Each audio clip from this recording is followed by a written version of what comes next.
Seamless experience across TV, phone, and tablet is the next evolutionary step in the quality of experience for the consumer and service provider alike. Capitalizing on the growing demand for digital media services, however, is not going to be easy. Service providers need next-generation content delivery mechanism that can profitably address the demand for online and offline media services. On this note, we would like to introduce the topic for the panel discussion, the digital media revolution, economics of content delivery in an all-IP world. To control the ebb and flow of the discussion, I would like to call upon our moderator, Mr. Muralidharan Neelamegan, Director, Media, Information, Technology and Entertainment, Virtusa.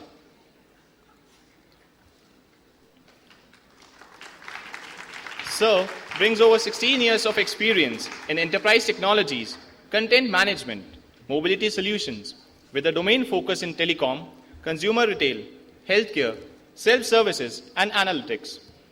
In his current role at Virtusa, Sir leads delivery for media, information, technology, and entertainment business unit, and center head for Virtusa's Advanced Technology Center in Chennai, India. During his previous stints, he has been associated with Verizon Telecom, Wipro Technologies, leading larger technology development centers at leadership capacities. We welcome you, sir, to SITM.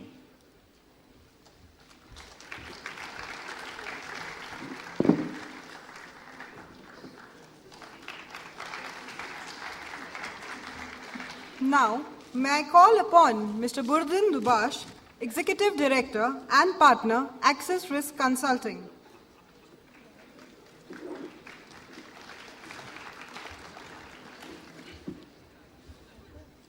We welcome you, sir, to SITM.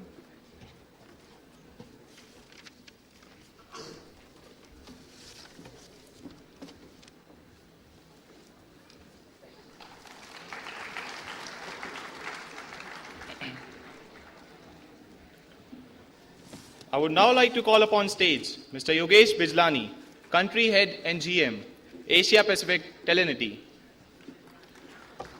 Sir is responsible for broadening Telenity's footprints in the region across messaging, location, value-added services, mobile marketing, and service delivery solutions. Mr. Bijlani's over 20 years of business and technical expertise in organizations like Nokia Telecommunication, Lucent Technologies, UT Starcom, and Bharti Telesoft includes regional management, sales and marketing of telecom solutions in India and throughout South Asia. Sir holds an MBA from Indira Gandhi National Open University and bachelor's degree in electronics and telecommunications from Pune University in India. Sir, SITM welcomes you to Communicate Well.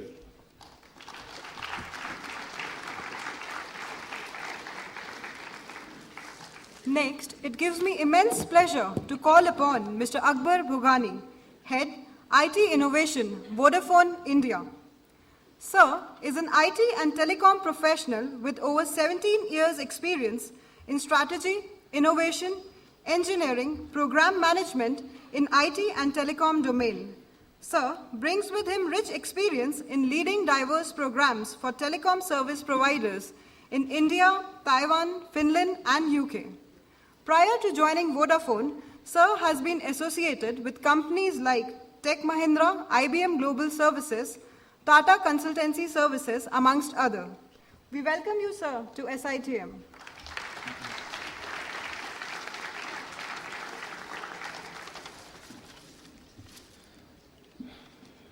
As our next distinguished panelist, we have amongst us Mr. Vinod Malarkore, Development Director, Amdocs India. As Director for Digital Services at Amdocs India, Sir is responsible for R&D, delivery and operations for digital commerce suite of products. Sir is also an active contributor to the innovation initiatives at Amdocs India and is a member of the Amdocs India Innovation Board. Prior to joining Amdocs India, Sir worked in Cyprus Development Center at Amdocs. We welcome you, sir, to Communicate Well.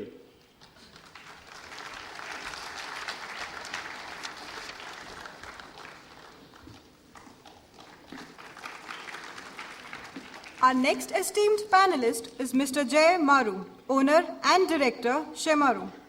Currently, Sir advises some key expansion initiatives in Shemaru.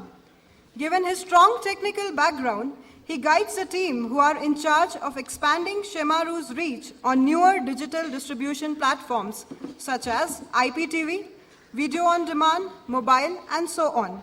He also advises on several technology-driven initiatives within the entertainment space.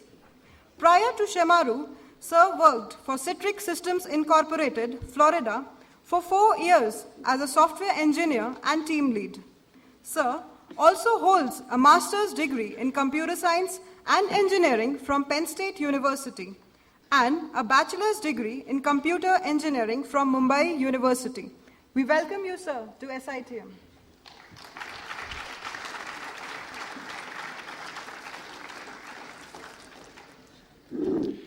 Next, I have the honor of calling upon Mr. Anku Jain, Senior Director of Engineering, MediaTek. Sir has more than 20 years of varied experience in software products and mobile phone design organizations. He has rich experience in general management and an in-depth knowledge of software development processes with high focus on product quality. After pursuing BTech in Computer Science and Engineering from IIT Delhi, Mr. Jain worked with technology firms like Tata Unisys, Sprint RPG, River Run Software, and network programs. Then he joined Pixtel Communications as a founding member, which was later acquired by MediaTek Incorporated for intellectual property. Sir also holds a degree in executive management from Indian Institute of Management, Calcutta. We welcome you, sir, to SITM.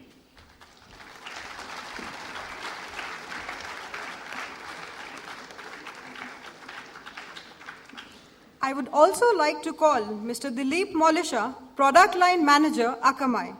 Sir is a technology enthusiast and has been in the media business for about 10 years now. He has been with Akamai for over 5 years in a variety of roles.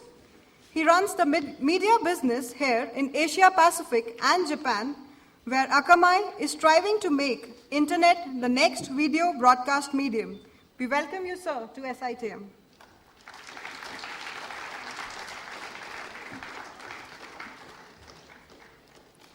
We are glad to tell we also have in the audience today Mr. Molisha's wife, Mrs. Anupriya Molisha.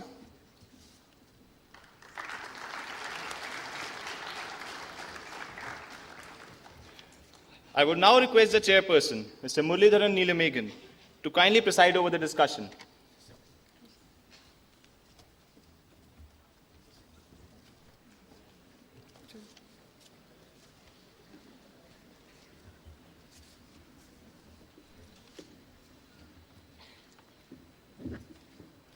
Good evening, all. How many of you are sleeping? I would like to check the big data of sleep over here. All right. So thanks to SITM for a great opportunity for all of us sitting here and, dissecting, is big data, or is it content, or is it analytics? But it's all three put together created this day. There is no difference between all of this. And today we are here to talk about digital content and their economics. Where do the digital economics start? I just will not take me on 6-7 minutes to just set context here. So it's a great boon that we have people from software, sales, content acquisition platforms, and content delivery platforms here. So each one of, and as well as hardware. So we have a set of nice volunteers here for you to learn and touch any content. The content not only displays, right? Content always gets generated, either performs through the hardware or not performs through the hardware, or performs through the apps that we develop or does not perform through the apps. So there, always the front end gets the bad name. But there are several layers that decides the content success, right? So let's talk about market dynamics. Typically, the consumer behavior, we would like to touch upon consumer behavior, which decides an existence of a content. Then broadcasters and media, who thinks about most of the content as their source of life. Over the top, like people like Amazon, everyone, right? They connect the content creators versus the equipments in the world. And rest all these three crushing the head called service providers who struggle a lot to make things happen. And they are the real front-enders who manage the business today. Explosions in all directions. It's a nice word that I've selected to talk about content.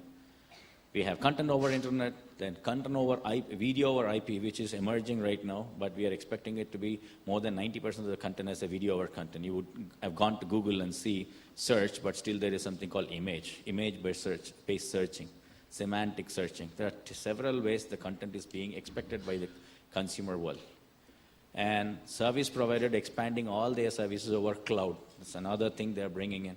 Along with them, they bring in multi-tenanted, multi-hosted apps. With that, we have to talk about security, that we have to talk about accessibility. There are too many scenarios that comes into picture. While we do this, there is something called value-added services. Each one of them keep creating VAS and then puts it over to cloud or put it over to their own platform to access. And guess what? Today's current scenario on the video, you can see Netflix is one of the best sample that I could say in the US, where 20% of the download of content happens during office hours in the US. That's a success rate today for video. I don't know what we are working, but 20% of video today. And again, Amazon, Netflix, Hulu Plus, they've started streaming their videos through PS3. I know you all will have Wii and PS3 PlayStations in your home, which is also over the internet. So they found a way to stream it through them. So yeah, play and watch. And Hulu Plus is one of the best companies that I have sampled. In 2009, they created 100 million revenue in 12 months, but the same revenue they achieved in 2010 in 6 months itself. Okay, so it shows that content or video over IP is something that seriously that we have to watch. And over-the-top providers, especially now we have tablets like Androids and iOS coming in, how are we going to manage and monetize the content? These are all our various platforms that decides the dynamics that we will be talking in brief. And I would also talk about, in general, now one paradigm you've seen who manages the content dynamics. The other way, devices, we have multiple devices in the world that talks about content. Then we have something called connectivity, which we cribut. I have iPhone, but it's not streaming for me over this 3G. And we have several cribs on connectivity. Services, we have disjointed services. One guy providing m-commerce, another guy providing the healthcare, the third guy providing something else. And all of them put together, they call themselves as a service provider, not working out because they are negotiation models that going in between the platforms. And let's talk about content. Everybody creates content. You and me, everybody create content. We don't know what content. And then we started calling ourselves as unstructured, no SQL content. Gone to the worst scenario of the world now. Okay? And how to manage social content. Then we want to name something about it, so we started calling it as big data. We stand here. And with these kind of shabbying content expectations and loading, and we expect service providers to provide content economics. That's what we are trying to say. And you as business churners should understand and help the service provider market, strategize service provider market as part of the next decade theme, how to make this content, accept people to make content in a different way. So that's the theme of this drive. I can even tell you some of the usage-based pricing. That's one of the important topics that to be discussed today. will give you a user hint, behavior. In 2005 to 2012, in 2005 we've been browsing 2.8 GB. In 2012, we have started browsing, consuming 27.6 GB. And we'll be moving to 47.3 GB of browsing. Okay? And consumer retail behavior. You all say that, by creating this content, by creating this game, you're going to make money. I know every fresh grads here will run towards a marketplace. How many of them we are able to sell whatever we develop? Most of the games are spams. We don't know how to, get right apps between the apps that are uploaded. And we have set-top box. We've been talking about content, what is the security. The last topic, the last line was content security on big data. Content security started early stages with video. We have something called set-top box. I sell you properly. You can't steal it. At least we started doing something. But how about internet? There can be a requirement on the browser that we anticipate. Browser is to view. If you want to download, then it's something else, some other service. Otherwise, it's view, you cannot take my content, it's my content. Only platform is somebody else. So there are several negotiations that's going on. When we read at a report, usage pricing, if it is introduced in the survey, 1/3 of the customers will reduce their internet usage. That's the situation today. If I have to fully go by, cost-based pricing or usage-based pricing today. And half the consumers will stop watching the video or online. This is the consumer behavior when they made some of the, audits. But when we say that we will give you QoS, quality of service of the video content, 26% of the customers agreed, okay, I pay money for watching the best content. What happened to the 75% of the stake? Should we have to take risk as a service provider? That's another bigger question that comes into picture. It's not a question of content, it's a question of continuously changing several parameters. Guess what? Today, no mobile exists beyond 30 days. No mobile platform exists beyond 90 days. What should I trust to believe to see a movie over a mobile? And you know what? Yesterday was iPhone 5 release. Today morning, I wrote a blog in Airport. Since 2007 till yesterday, iPhone size was 3.5 inches. Every thief has his own, symptoms that is left. What happened? iOS by nature did not allow developers to develop multi-screen size positions. That's the nature of the iOS. But Android, you can develop whatever you want. What happened? From today morning, all the mass of iOS owners who are going to be upgraded to iOS 5, iOS 6, which is nothing but our iPhone 5, they have to increase their screen size by half an inch. 0.5 inch is missing. So all the UI is going to be distortion. We thought we can render it, but iPhone says it cannot be rendered. You have to re-engineer things to adjust your 0.5 mm here and there. 0.5 mm is a big case if we have to talk to some of the gentlemen here who creates content. Hey, give me that 0.5 mm space, I'll make 2 million out of it. Okay? But somehow, that's the kind of situation. So there's going to be a pie chart that we have to grab between each other. But this is consumer. Let's talk about business behavior. 62% of the employees watch some business videos or the other inside office, which is all business, okay? And that's okay. And 93% of the supervisors, they commented or recommended or forwarded or rated as part of their online systems, which is a good news for us. But they are worried of not making it to 100%. 38% of them were worried more traffic impacts other applications. For example, I know most of you, in the evening after 6:30, your VoIP phone will be clogging. Okay, if you start putting your calls on VoIP, then your video streaming is gone. Okay, something on the other, we'll be on the streets after 6:30 to 9:30 when US peak hour comes into picture, right? So 35% of the report is on security concern. What will happen if I open the world to intra-social security and to consume data from within? So, but there are companies like Skillsoft producing the Skillport Intra and streaming, allowing you to stream your data for your learning management systems, etc. The decision factor is time to converge look at consumer concerns, understand consumer concerns, don't keep inventing things. At the same time, understand service provider concerns.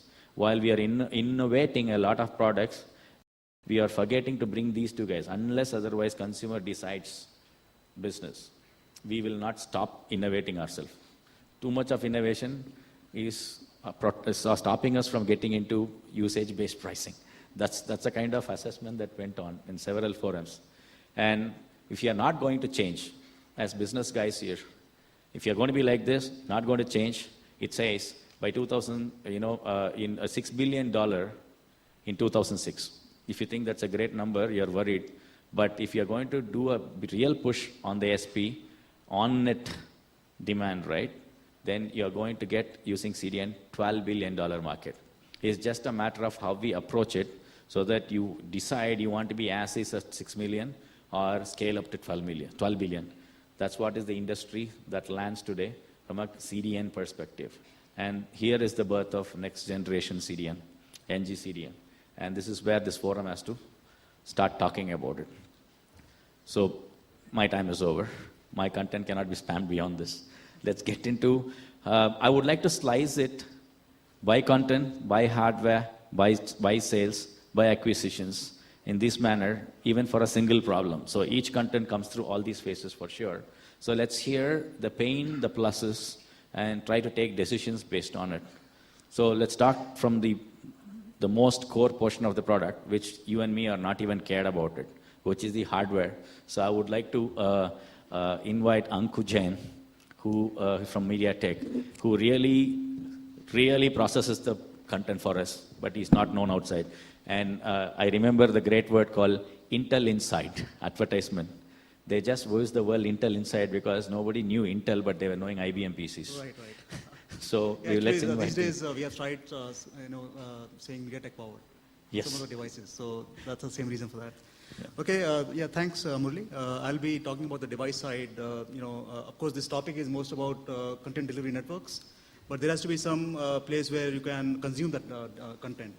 So the company which I work for is called MediaTek, and we are a chipset design company for mobile phones. And just to give some perspective, we have about 30% market share worldwide. So out of every 10 mobile phones being sold, 3 use our chipset. And we are using both feature phones as well as smartphones. So I think a lot of us have talked about Android and iPhone. But if you see the Indian scenario, or many other developing nations, the penetration of smartphones is very less right now. So 90% of the penetration is of feature phones. So that's the opportunity we want to address, and we have come out with a middleware called MOI Runtime Engine, which is middleware which can support lower cost feature phones. And on this kind of middleware, we want to support applications which can consume the content, including things like Facebook and Twitter, Yahoo apps, and so on, and also games like Gameloft. So this is something. This is an ecosystem we are trying to create, and we feel that this ecosystem, once it gets created, it will get popularized. As I said, it's we have 30%, over 30% market share in India as well, and outside. So once this ecosystem gets created, I think we will have many ways of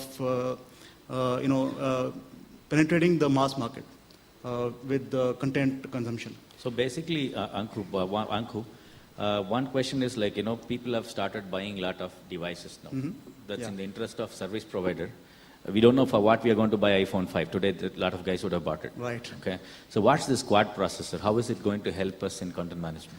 Okay, I think quad processor and before this we had dual core and so on. I think this can help in more efficient consumption of content. For example, for streaming. So you have 3G and LTE and so things like that coming up, which can download content at a very high speed. But then you need some good way to render or to process that content. So I think these processors are able to support that. So that will give a very great end user experience. So while Anku's confident of are we saying that you have the right processor right now, Mm-hmm. so I can increase the processing power? Yes, that's right. Yeah. Right? So I think the processing power would not be a limiting factor in Limiting terms factor. of good So user experience. that should be the happy news for Mr. Akbar. So who heads Vodafone on innovation? So what do you think, Mr. Akbar, now that he has decided to give the right processing power and 85% of the mobile phones are using their processor, so where do you think that this really will take us? And now, right now, what is claimed versus what is not done? So we'll take a lessons learned from there. Sure. So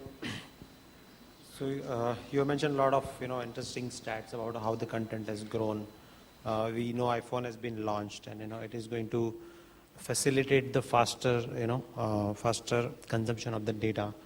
Users are going to be more and more demanding. They want content very fast, rendered on their phones. So if you look at the ecosystem, there are broadly there are 3 components. One is the content, second is a carrier, that is us, and third is a consumption device. So if you look at these 3 pieces, it is the only mobile operator that has a precise information about the consumer, who is consuming the content. And where we can do the value add is by adding the context to the content consumption. So that is one. Second, what operators can do is, there are some caching solutions available in the market. So let's take the example of iPhone once again.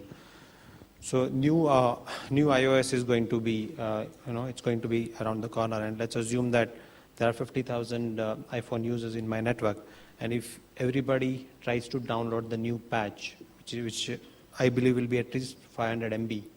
So if I have a caching mechanism where instead of hitting the Apple server, if I'm able to serve this content, okay, from my network itself, then I'll be able to serve the customers faster. And this, not only for the iOS pack, I can do it for any content, which is frequently used by the consumer. Okay.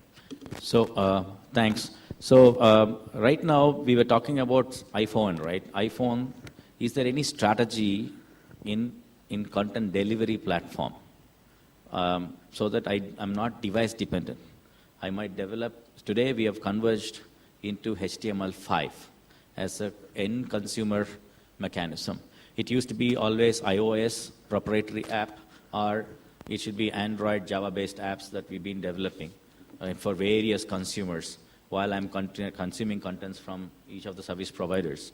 Is there any methodology, for example, I would request Dilip from Akamai, who can suggest, do not be device dependent.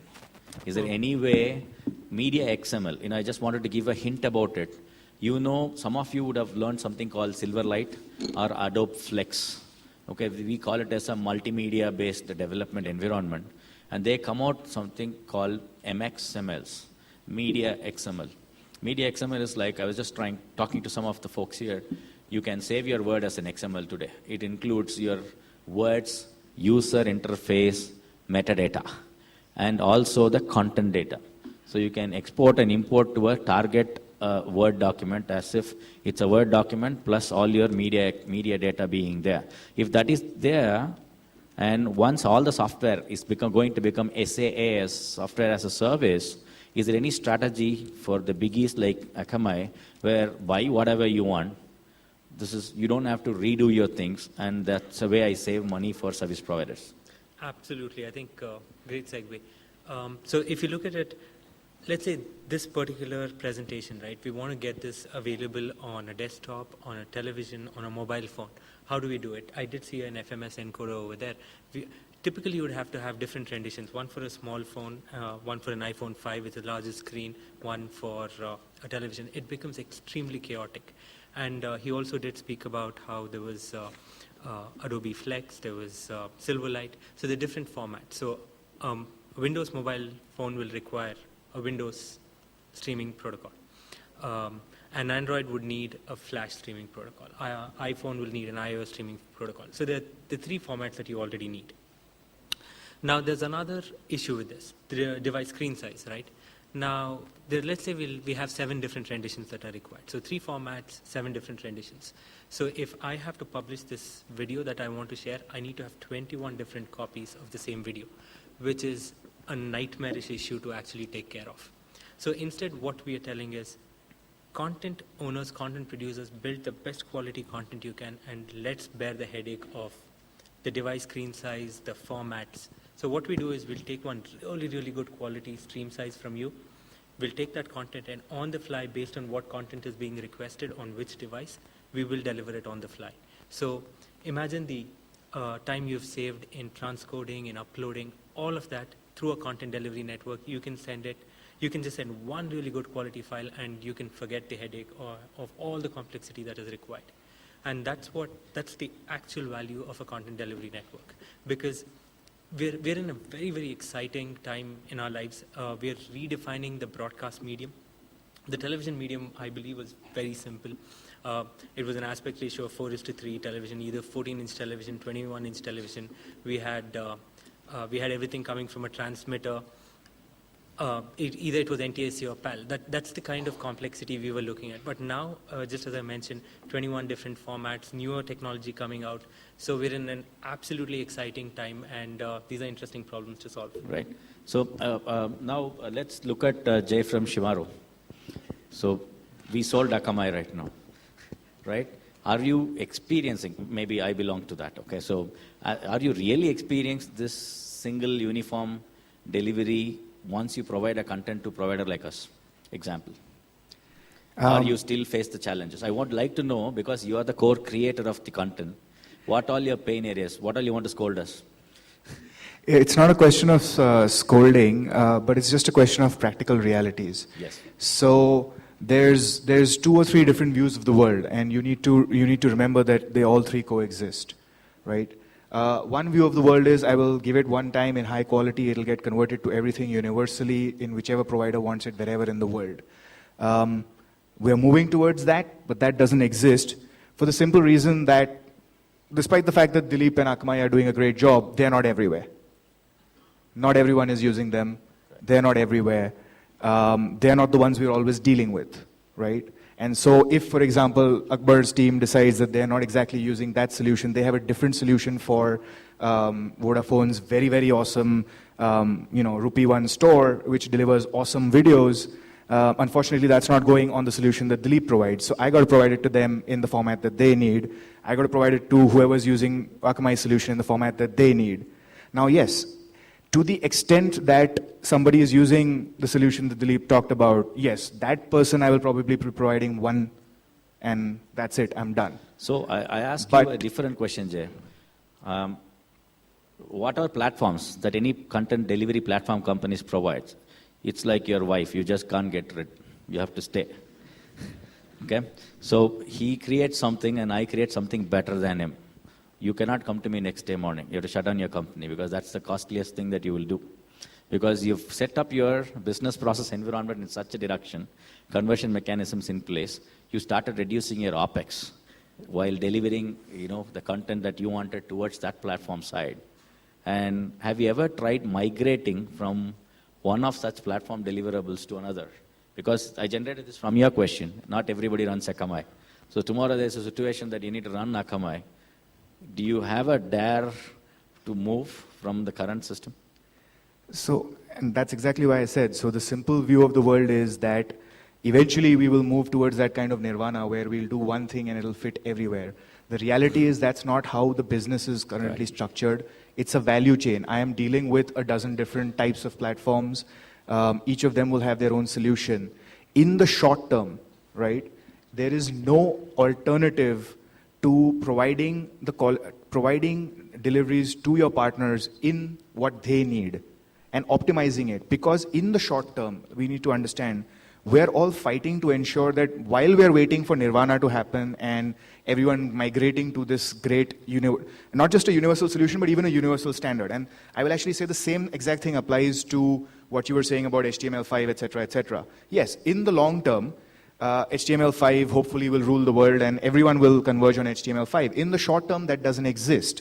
And in the short term, you and me and Voda and everyone else is grappling with one common problem, which is that irrespective of which solution we want to migrate towards... I would like to stop you here. HTML5 is matured. Problem is, you do not spend money to migrate. That's exactly the problem right now I'm coming with. Actually, the problem, Murli, is that irrespective of whether HTML5 has matured, not every single device out there supports it. Not every single provider is going to work on it. Sometimes a local app is always going to work better than an HTML5 app. And so the point is, when I'm working with Vodafone, I will deliver it to them in the format that works best on Vodafone systems. Because the common problem that Vodafone and I have is ensuring that the customer is getting the best possible solution. I love irrespective of whether again, I stop you. It's the reason that's a sales pitch. Let's talk the reality. Because you started with reality. One thing I would like to say, Vodafone might like your platform or whatever. He's going to give you 12 paise per, kilobytes. Okay, let's take it that way. Now, if somebody has created a platform in the down the line, if you're moving to HTML5, for example, right? You're going to deliver. So when I'm dealing with somebody who's created that platform, I will deliver the content to him in that format, right? But if the person hasn't, then I won't. So I'm not sure we're talking exactly the same thing here. So let's make sure we're talking about the same thing. If I'm delivering content to Google for YouTube, I will deliver it to them in whatever format they want for their playout servers to deliver the best end customer quality. If I am delivering content to Vodafone, I will deliver it in whatever quality they tell me works best for them to deliver the best end user experience. If I am delivering content to Ditto TV, which is running an iPad app via Amazon Web Services, I will deliver content to them in whichever format Ditto TV needs. Now, the question you're asking is at a very platform level, but I'm saying there isn't one platform, and therefore, the answer is it's a manual process. It, in the short term, will continue to be a manual process. It will be about partnerships delivering the right end user experience. That's all right. So now you have touched it. Now I move that line to Akbar. So you have delivered to YouTube, you have delivered to X, Y, Z different devices. Tomorrow you're going to stream it to Facebook through some new video streaming mechanism. Day after tomorrow something else. I can't keep reinventing and increasing my cost. For Vodafone, it's going to give me 12 paise per content wherever and whatever format you're going to deliver. So the pain is on you as a content creator right now. How about moving that? You've said like 7 platforms so far. YouTube to blah, blah, blah, blah. So many things are there. Can Vodafone, for an example, whenever there is a new hype system that comes in, can Vodafone be a service value provider? Hey, give me the content. We give you in 7 different outlooks, including YouTube or whatever. So can you take the hop of delivering to the end user than content providers creating it for 7 different things? I mean, why would I do that? If I have another provider who is ready to do it for me. So Akbar, we should talk. So my question is this. Now the content generators in India are a little bit less. I know that's a good question, like why would I do that? If he is going to find out that moving to one more platform is going to reduce his OPEX, he's having trouble to migrate. And his core aim of content generation comes to secondary when the cost comes into picture. He's not able to do the QoS properly or not able to generate the content properly. That's his SME, right? Whereas he's worried about the content delivery platform to reduce his operation expenses, thereby he's not doing his core job. But, you might charge 2 paise more per transaction, but remove the headache from the service providers. Sorry, the content service providers. But then, content conversion is not my core competence. But why can't we put it as part of our value chain? No, I mean, on one hand, we are in mode of outsourcing the non-core things. So why should I, take Don't you up think certain- sometime later you will stop your outsourcing and become? I don't think so. No? No. All right. So this is one reason where we can never cut the cost to increase the content generation as our core thing. Because most of the content, why are we browsing Amazon today? But how many of us browse our Indian magazines?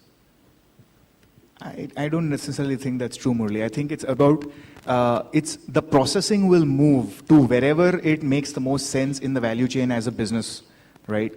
If currently it doesn't make sense and it's not a core competence, and I agree, it's not a core competence for an operator, Okay. but content conversion is actually a core competence for any content owner, content delivery, because I'm already delivering it in multiple formats. Long before we had a plethora of formats on the internet, right? We had a plethora of formats earlier than that, right? We had VHS, satellite and cable take deliveries in 2 different formats. DVDs is completely different from VCDs. Mobile required 27 different formats. So irrespective of all of that, in fact, content conversion and video encoding is a core competence for any content company, or at the very least is a competence that they have been regularly dealing with, which is a post-production conversion capacity. So, right? Jay, do you see standardization of content in the coming years, maybe 3 years down the line? You think there will be a standard which can help you to avoid all these hassles?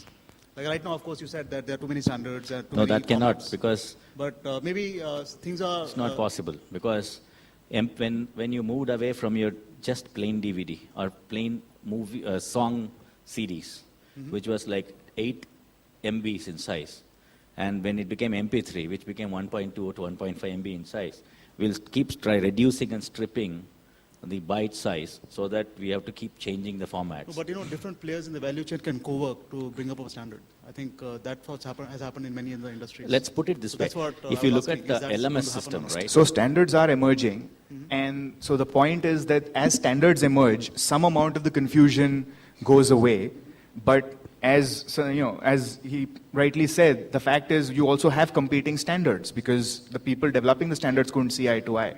So the fact of the matter is, which is the standard today? Is MPEG-4 the standard? Is Flash the standard? Tomorrow we'll have something else. So which is the standard? MPEG-4 was a standard, right? To an extent, it caused a certain amount of convergence. So to the extent that in the prior days to that, you would have 27 different formats, they kind of converged down to saying, okay, we more or less are all coming down to MPEG-4 or Flash, kind of, sort of, you're almost down to 2. Yes, except that even within MPEG-4, you have 10 different flavors. And then at some point, somebody said, well, MPEG-4 was designed for this world, which had these kinds of devices. Guess what? MPEG-4, it's now been 4 years since it was designed. The kind of devices they dealt with are completely different. You're coming up with a new generation of devices. So some other innovative company out there is saying, okay, you know what? It doesn't work for this device, and here's this new thing that I'm going to develop. So that constant push-pull between can I standardize and can I innovate and break through to do a better job on a new set of devices will always exist. Yeah, that's right. I think it also depends on the device profile. So you have 3GPP or H.264 and so on. Yeah. So that See, maybe different. one small, to close things, right? We will be talking about only content. We never spoke about domain of the content. Unless we speak domain, there cannot be emergence of a standard. Let's take up, for example, LMS, Learning Management System. SCORM is one of the standard that they have come out with. Develop anything, be it on your mobile or be blah, blah, blah, blah, you have to do these things and comply so it can be streamed well. So we have to create something called domain. All this time we never spoke domain, we spoke about content. But each content comes to a mart called domain mart. Then there comes an emergence of standard. Until we settle down somewhere, we are going to be technology standard. It's not a domain standard to freeze, right? So, let's move to Yogesh. So we have been talking about technology, but what was stopping you selling? Because we've been innovating too many standards and trying to become smarter. Good evening, ladies and gentlemen. All of us are consumers of digital content. So I think let me just get a flow of hands going. Let's see within the audience, how many people have an iPhone here? Raise of hands if anybody who has an iPhone. Okay. What about a BlackBerry? And how many people have an Android operating system device? Right? So if you see the numbers, all of this consumption that we talked about comes through the device. And as we see with the raise of hands within the audience, if there is any entity which has a device, which has the environment and can provide content, there is an ecosystem which emerges. And that is what we've seen with the Apples, with the iPhones coming into the marketplace, and Android has really revolutionized the market. Now, for all of us, we want to see how does monetization happen of all these content, and all of us being consumers also use our mobile for various other services before talking. If you see all the people who are on this podium, a lot of us come from a circuit switch background where it was all about voice communication. And anything you've heard in this seminar today morning moves us to a data revolution, and how does monetization of that happen? What is the technology? What is the content? And that is what's going to give you opportunities professionally, because this is the new world. And all of this is a lot more complex as compared to what we did in the circuit switch world, where you had a connection, you had signaling, it was standardized, and you could make voice calls. So continuing with the discussion, let's see how many of you use mobile internet on your device. Okay. Along with that, how many of you have more than one SIM on your device? Okay. In this audience, how many people have a 3G plan? Okay. So let's look at the reality. We are sitting in a telecom institution. This is the best of the best which are going to come out in the marketplace. It's heartening to see almost half the students out here raising their hand for a 3G data plan, but there is still another half which doesn't even have a 3G data plan. So when we look at the challenges of getting this content out, even though there is a device in place, let's look into the network side of it, of connectivity. So, we talked about, and Akbar mentioned, it is device, which is going to get the content through the operator, through the network, and then the content. So a lot of the initial discussion has been on content, format, challenges, but the other reality is, even with the devices available in the marketplace today, and a huge penetration growth which is happening, it's connectivity. And all this content can get monetized so much more better the moment we talk about true multimedia with a network which is going to be leveraged by all of us. So for people like us who are providing value-added services, the key challenge is that we see the market, consuming the content in different formats. So today, companies like Telenity, which are into value-added services, and they provide you the same content, we see that the bearers with which you consume this content, which is SMS, USSD, voice, WAP, and internet, in all the formats, you see that 90% of the revenue is still coming from traditional formats of voice, SMS, USSD. And the numbers are humongous. So today, even if I look at location-based services that we've launched in the marketplace with operators like Airtel Idea, which enable you to get your discount coupons because you're in front of a mall, the discount coupon coming on an SMS is getting hundreds of thousands of customers, but that same delivery coming in through an applet which can be downloaded on Airtel or an Idea is a minuscule base. And so for people like us, we enable the same content to be available across bearers, but with the challenge that even today, 90% of the content is on formats of SMS, USSD, and IVR. And the reality of our market is that we talk about 900 million customers, but at any given time, 20% of this base is sitting on zero balance. Another 60 to 68% is always sitting on a balance of less than 10 rupees. If you talk about our postpaid base, it's 4%. So our challenge is to address the market with all the video streaming and the best of features and functionality, which is a growing pyramid, but right now it's maybe 3 to 4%. And yet not to forget that there is a humongous challenge of reaching out to this segment to make them move to this data path. So even today, our biggest blockbuster service is caller ringback tones, which is listening to music, which you see that every third person or fourth person you call down, and yet people pay 30 rupees for that, which is 60 cents, and each operator has 15 to 20 million customers who are paying that kind of money. So I think the monetization challenge is that for the top end of the pyramid, be it the format, the content, the consumption, the network, all of this, the ecosystem is still emerging and the numbers are small. So we look at it that we have, if you talk about any study, there would be 20 million smartphones in India by December this year.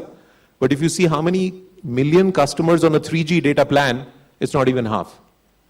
So we are still addressing all ends of the pyramid, but we also believe that as the ecosystem evolves, we would see more monetization of people downloading applets, consuming content, and multimedia content, wider penetration in the market. This is excellent, Yogesh. You have actually both motivated and demotivated us. Said good, but the war that we were going on here, requesting biggies like Vodafone, hey, can you do something so that 4% becomes 11% or 15%? So once the fire is on, we are all on. That ecosystem word that you used, it's a big black magic, that's what we have to break open. So it's a well said thing. But let's look at reality now. Well, let's go to Vinod Mellarkot, who really actually has the cash box with him, counts the money for various service providers, and sees what they are selling and how they are selling and how they are gaining or losing things. So he comes with a very strong MDocs background, which is a pioneer in billing and metering information. I should not call it as just billing. It's more of a metering. It can be connected anywhere to know what you did and how much I can make money out of you. So yeah, good let's look point. at it. Yeah, good point, Murli. Thanks. I would like to take a step back here and look at what is the ecosystem currently we are in today. With this huge mobile internet penetration, and studies reveal that large developed cities are able to double their mobile data consumption in just 4 weeks. Like Murli said some time back, the video consumption is going to be by 2015, Cisco predicts video consumption to be like 90% of the internet traffic on mobile devices and elsewhere. We are looking at an ecosystem where there is an explosion of data, explosion of insatiable demand for data. This is what we are looking at.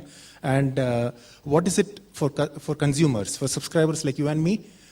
We are actually faced with a blizzard of choice of devices, of services, of price plans. There's so much out there. I mean, in the past, it was so easy. You get a phone. He talked about, we go and it's for voice and SMS. If you want television, you go to a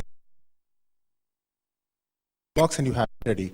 And if you want internet connectivity, you used to go to an ISP. I mean, that's the past.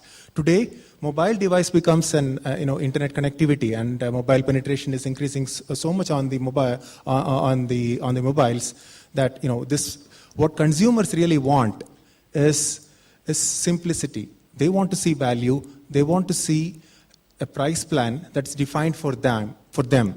And consumers are looking at a customer experience which is not generic. They want it to be identified as my customer experience. They're looking at that. And what is it for the service provider?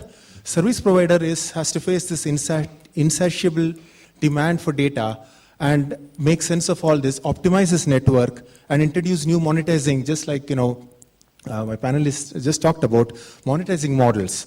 So what should service provider do in this particular situation? There are 4 key things that they need to do. They need to simplify experience. Simplify experience so that customers, when they get personalized value, in simple terms. They need to stay ahead. They need to leverage their core assets and devise new business models by which they can monetize. They need to harness data. We talked about this data explosion, and they need to optimize their networks and monetize this every opportunity of high demand for bandwidth. And finally, their operations have to be super efficient because they need to streamline process. They need to have systems that are terascalable today. And eventually, these 4 things are what we would believe in Amdocs that service providers should embrace in order to meet the challenges and move on. Great. Additional one more question. While we were all talking about mobile, which is not a good thing, right? There are other mediums to go. Who said mobile is telecom? TV is a telecom. Data is a telecom. So 4 major metros in India are governed that, starting from this month, it cannot be without a set-top box. I'm from a city of that chart, right? In Chennai, I cannot watch a good movie unless I pay premium. And they've agreed. There's no choice. That ecosystem is cleared. We resisted. We don't want to see the movie. Who cares? That's what it is. After 1 year, we bought the license, right? Sometimes you have to bend it, so to make things happen. So today, set-top box has become one of the early stages, which is good thing for a content over a TV. It's just a matter of time if there's going to be a soft set-top box instead of authentication over mobile, which will manage you to watch your movie or content authorized so that you don't steal the content or, shy away from, whatever we say that I will not buy this content, this is costly. So these statements will be gone. So now the maturity level of the products are more from bundles. We call them bundles. Since you guys are telcos, I just wanted to let you know, there are times we sold only copper, which is we call telco, that's it. So copper is a voice line. Lucky news is only in India, telcos stayed at 40.1 million users or whatever and stayed there rather than declining compared to any other country which fast declines their landline, because the mobile is originating. Reason? We have a very good ecosystem in India. Nobody sells tri-loop except Satyam Infoware, some of them. For example, the big players like Airtel or Vodafone, I should not say Vodafone, Airtel, BSNL, they come with a phone for sure when you buy a data. So it becomes a DSL. Once this DSL in our homes is going to become a WiMAX or a 3G anyway has gone to mobile, becomes a WiMAX in nature, you will start seeing a tremendous decline of the copper lines that's going to happen. Right? That day is not far away, but right now the companies are helping us protect the copper, or which is the telco. But look at the bundle. This is a single play. When you go to double play, we have our copper lines plus data lines, which is a DSL, which is by nature technologically available within a copper line. So we saved copper plus phone. Now we are emerging into 3G. We guys have taken the total stream towards data only, including voice over a data as 3G packet. So there is nothing called, I don't need a GSM per se, except for the carrier to sit over it. Otherwise, it's going to be 3G or Docomo, which we are talking about through Tata, right? So Docomo is a packet-based services where you either send voice, video, or data, just packet over a particular size. and you pay 10 yens per this packet, and that's it, and you release it off. So the pricing and packaging model, the pricing and bundling model will change the ecosystem. Right now in the US, we bundle triple play, which is more of copper, data, and video over data, which is over fiber, right? And they've even went to quad play now. Each of the billing companies have started implementing quad play services, which is going to be copper, data, video, and wireless.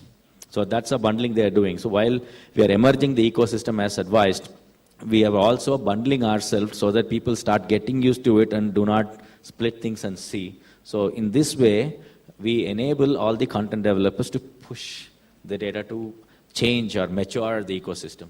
So that's one of the main points I would like to bring it by combining the billing experience and the sales experience that we discussed here.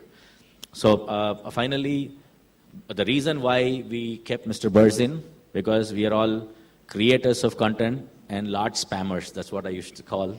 So he's the person who risk analyzes and say, can you stop it here? Or put a speed breaker on what we are doing. So would love to give all of us to you so that you can advise us what we should not do or stop doing right now. Okay, so I'd rather take the positive route of saying what you should be doing. Okay, it's a lot more positive. I was actually intrigued by a comment made by the panel, which essentially spoke about adding context to content. I was recently in China a month ago or so, and we were working with a pharmaceutical company. And the challenge that this pharmaceutical company had is that it's got these 4,000-5,000, I think more maybe, of these medical representatives, right, who are sort of going all around China, interacting with the doctors and trying to influence them to use this pharmaceutical company's drugs. This company is spending a lot of money on hiring, training, retaining this entire sort of sales force. It also is spending a lot of money in the actual travel and the cost that each of these guys are incurring in traveling out to all parts of China in trying to influence the doctors.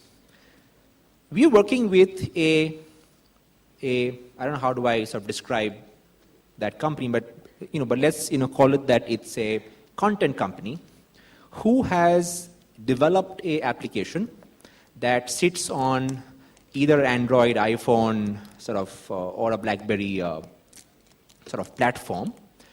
There is a tie-up with the telecom service provider, in this case, all three, which work in China. So all your China Unicom, China Mobile, and China Telecom.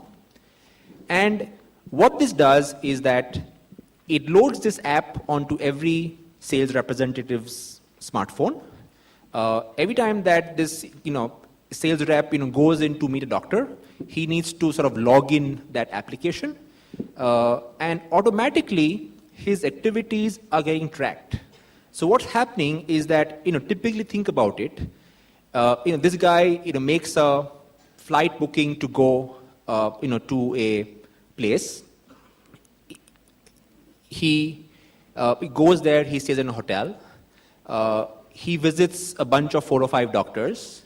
And essentially what this mobile app is doing is it's actually sort of tracking using the data that each phone call that he's making is generating, which it is getting from the service provider, and actually drawing out a map for the pharmaceutical company of the activities that each of their sales reps are doing in a day, and essentially helping this pharma company to then monitor the efficiency with which each of these sales reps is actually functioning.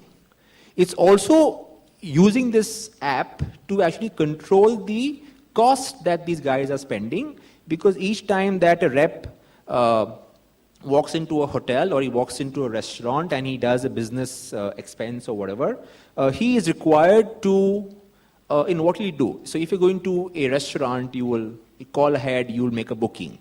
If you are taking somebody with you for lunch or dinner, you would most probably call up the guy to confirm that you are indeed coming. Each of these actions today are being captured through the mobile device, because essentially there's a large part of this workforce who never sees office. they're only seeing the roads because that's what their, job is. And therefore, they are, converting this, mobile phone as a means of how they do work, and therefore are using a combination of the service provider, the content provider, and some very smart analytics in giving some very, very powerful data to the company of how they can manage their sales force and how they can manage the expenses that their sales force is actually spending. In this whole piece, of course, the content, sort of company is making money because it is sort of charging this pharmaceutical company for use of that application and for all these smart things that data that gets generated sort of provides. And so is each of the three telecom companies, China Mobile, China Telecom, and China Unicom. Even they are taking a revenue share because it's basis their CDR data that this company is then able to analyze and give. So it's actually adding context to that content.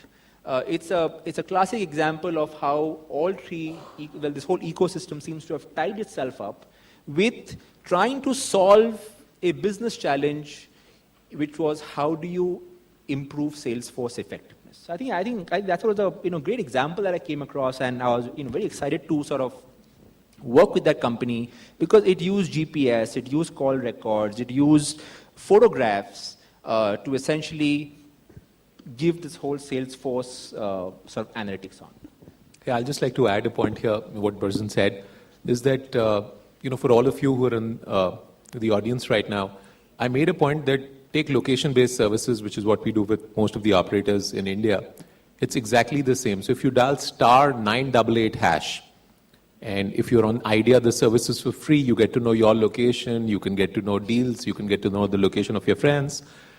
But the same application is enhanced for the enterprise segment, wherein they have an applet, which currently we have Android version, and we have an iOS version of the same, which enables, as he said, people in various verticals to have applications of logistic company, courier companies, security companies to, as he said, to monitor each of the actions they're doing, generate a report, see their locations, make them do a check-in at each place when they go visiting a customer.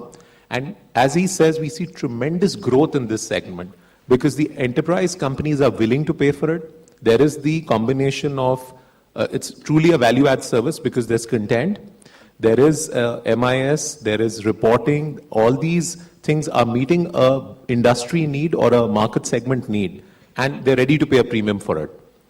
But again, as I said, the numbers, if you see how the quantification is in our marketplace, there would be like 10,000 customers who would be coming on a monthly basis for something like this, but there would be 300,000 customers coming for the consumer service, which is on a very basic. So I think for all of us here, the key messages are that it's still early days. Such innovations are happening and such changes are happening in the marketplace wherein there is a lot of work which is being done. So if you look at the Android revolution which is happening, a lot of us know that we buy these phones, but it is more because we click pictures with it, we have our videos shot with it, we listen to music, but it may still not be on a 3G plan. The content may still get sideloaded.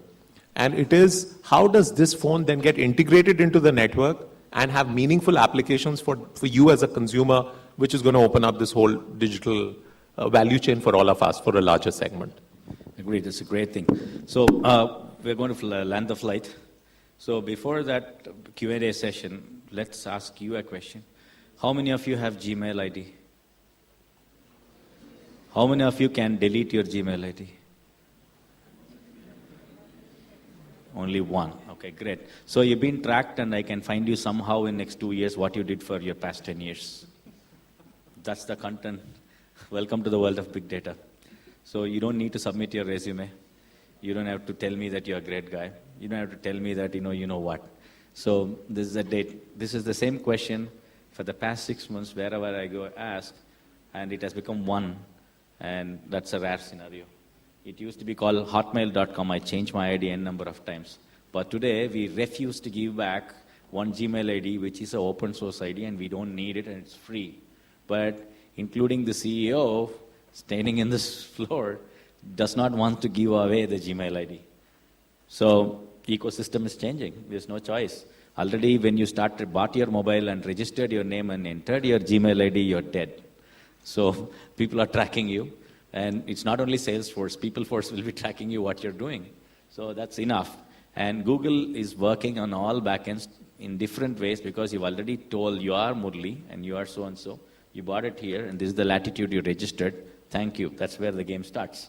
So who knows, next 2 years, next batch, when we are meeting here, most of us will be streaming data over your Gmail, which is nothing but your Android. We'll be calling it henceforth Android, but you lost your identity through Gmail. So this is also, I wanted to just tell it outside because now nobody wants to give away that ID that we created and nobody gave the ID away in the past 5 years.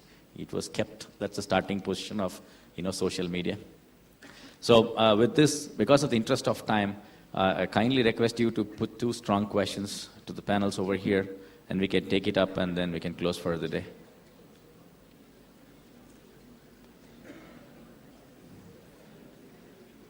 Okay, that's 2. Okay. Hello. Good evening, panelist. My name is Anand. I am from second year marketing. My question is, you said about different monetizing models and which is applied, and like you have an ecosystem with many players involved. Then, sir, what is the revenue sharing model which is applied? Like, is it dynamic or static? The revenue sharing model.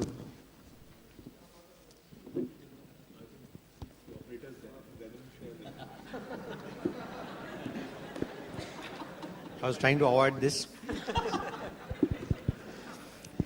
So, I'll give you the simple answer. Revenue sharing model is dynamic. So I tell you, okay, let me not discourage you. It depends on the uniqueness of the content. So if Jay has a content which is unique and which is not available, with other content providers, and it is going to give me content, it is going to give me the competitive benefit, then yes, I am ready to pay the premium to him. But the prices are very dynamic. It's not, prices are not, they are revisited periodically, okay, and it changes. And we have multiple content providers. We don't have a, very strong strategic agreement with any of the content providers. Thanks. I would actually just like to correct one small fallacy. It's actually also a misnomer or a misguided thing that RevShare is actually the only business model. That's not entirely true if you consider the entire range of digital media that we're talking about. There are multiple models with consumers, and then there are multiple models with operators or platform owners as well. So there is flat fee, there are guarantees, there are rev shares. There's just, and from a consumer point of view, there is maybe you're paying me by watching ads, maybe you're paying me an actual subscription, or maybe you're actually paying me on every piece of content. So it tends to vary quite a bit. So it is fairly dynamic and constantly revisited for sure. Yeah. Just to add, to answer your question, in the Western market, we do have a revenue share as a model. When you go to, let's say, Google Play, Android store, and you actually buy an application, which is a paid application, either app or in-app, what you do there is a third option available apart from credit card and PayPal is pay through my mobile bill. And in that, actually, the revenue is shared between the Google, the operator, and the guy who made the application. So it is prevalent. It's not that it's not there, but yes, it depends. As they said, it's on the business model and to see how sustainable it is and how viable it is. Good evening, sir. My name is Aditi, and I'm a final year engineering student in electronics and telecom. I want to ask a question is, as Murli sir earlier said that the DSL will be replaced by WiMAX. In this hall or auditorium, we have witnessed that less than 50% people who are belonging to a telecommunication branch or management branch, they are using 3G, less than 50% students. Then how can we be so assured that being a consumer, WiMAX will be a success? Okay. We should not confuse between 3G and WiMAX. Okay. You know, LAN, Wi-Fi, WiMAX, it's more of a different portfolio in going towards broadband. Okay, that's called mobile broadband. They try towards that standards. Whereas the mobility standard starts with GSM, GPRS, 3G. So Asia is mostly on 3G. Whereas US, we started converging with West only based on this 3G stuff. Go to the trains in the US, the WiMAX is kept well. But WiMAX is not as dynamic as 3G, and it's not evolving because it's a standard like LAN. It has to stand up and run. Example, in your auditorium here, when I came in, first thing I checked was how many Wi-Fi is enabled here. I saw 4 totally. So if the whole system inside this place have to be, it's nothing but your DSL. You're just hiding it as Wi-Fi. In the back end, if the standards emerge and it's replaced as WiMAX, you're done. So it's a question of time. Today, 3G rules. Yesterday, it was not. I don't know tomorrow. So if it's going to be WiMAX for certain revenue model, so, you know, we call social media. Social media is no more the outside world. Social media within Symbiosis. Social media within my house. That's how it's going to be the concepts. So within statement can migrate me towards WiMAX. We do not know at this stage. It's too early. And I think the other thing is when we asked everybody to raise hands who were using mobile internet amongst all the students, just what everybody was. One of the reasons why only half of them have taken a 3G data plan, because it's almost 3 times more expensive. And all of us like eat as much as you can. So it's an affordability issue also. Per kilobit of data, we are all paying so much more here. So I think if, as over a period of time, tariffs would be the same, there would be, all of us would be all on 3G because we want it. Currently, there is a commercial or a financial compulsion which stops us from it. Yeah. Yes, as sir said, one more last point. How many of you are allowed to use Wi-Fi in the campus? Everybody. That's the 50% mass lost to 3G. Thank you, sir. So with this, we would like to conclude the session, unless otherwise it's compelling reasons for one more question.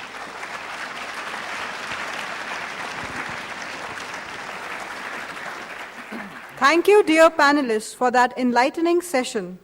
I now invite my colleagues to felicitate our esteemed dignitaries with mementos as a gesture of our appreciation.